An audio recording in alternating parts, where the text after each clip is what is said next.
When you picture this continent, you might first picture its stunning landscapes, rugged coastlines, majestic mountains, and vast deserts. But there's a story that often goes untold. Long before these lands were seen by Europeans, they were home to countless nations and tribes. For these peoples, the land was not just territory, it was home, culture, and identity. Then, one fateful day, everything changed. Ships appeared on the horizon, bringing people who had never before set foot on this soil. This is where our story truly begins. In the spring of 1803, two American diplomats, Robert Livingston and James Monroe, were in Paris, closing what they probably thought was the deal of a lifetime.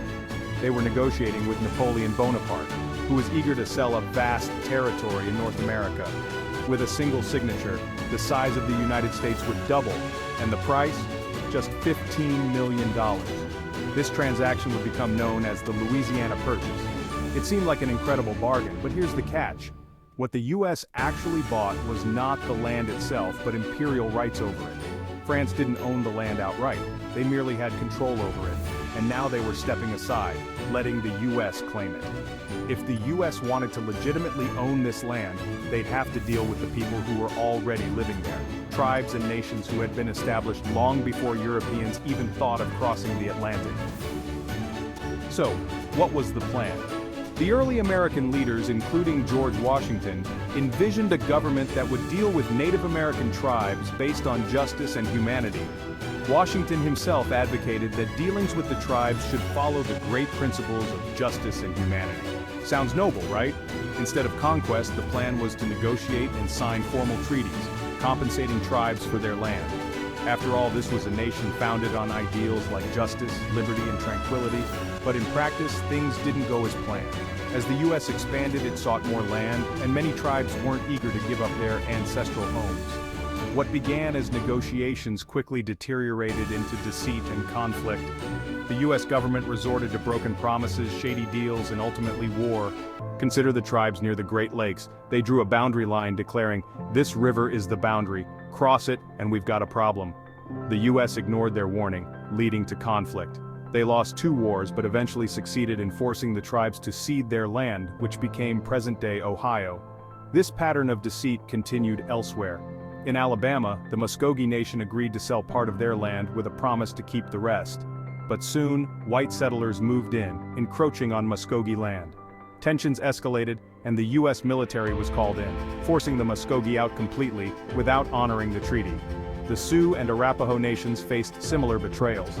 Despite defeating the US military several times, their treaties were broken when gold was discovered on their lands. Boundaries were redrawn, roads were built, and gold miners trampled over their territory. Treaties and justice were conveniently ignored. Eventually, many tribes, realizing that saying no to the US government meant war, began signing treaties, accepting compensation, and moving out of their lands.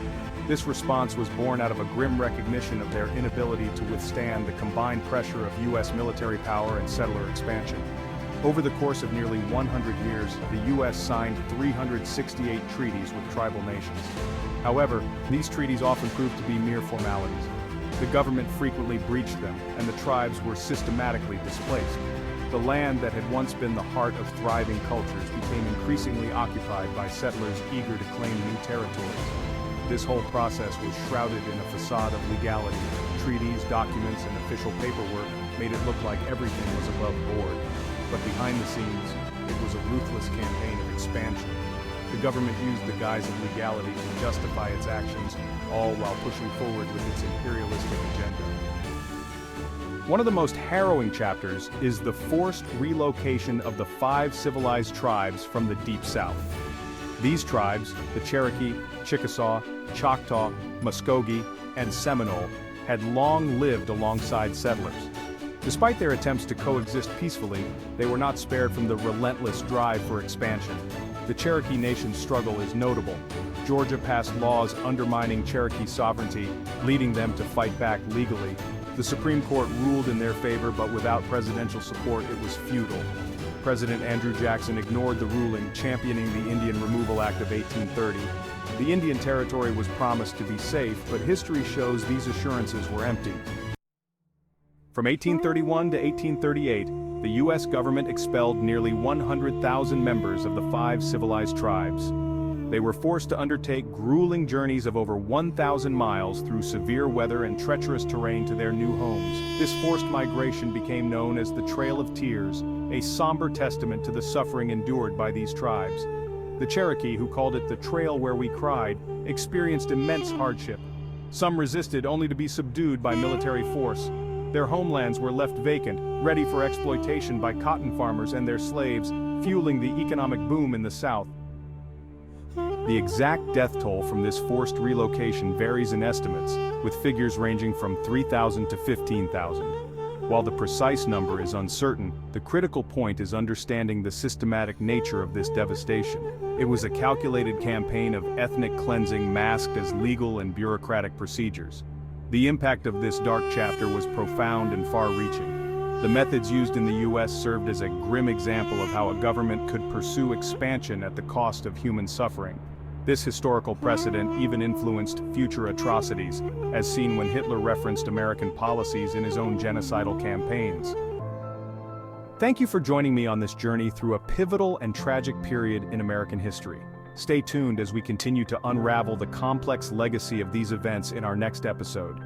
If you found this story enlightening, consider subscribing and hitting the notification bell to stay updated on our latest content. We appreciate your interest and support as we delve into these important historical narratives. See you in the next video.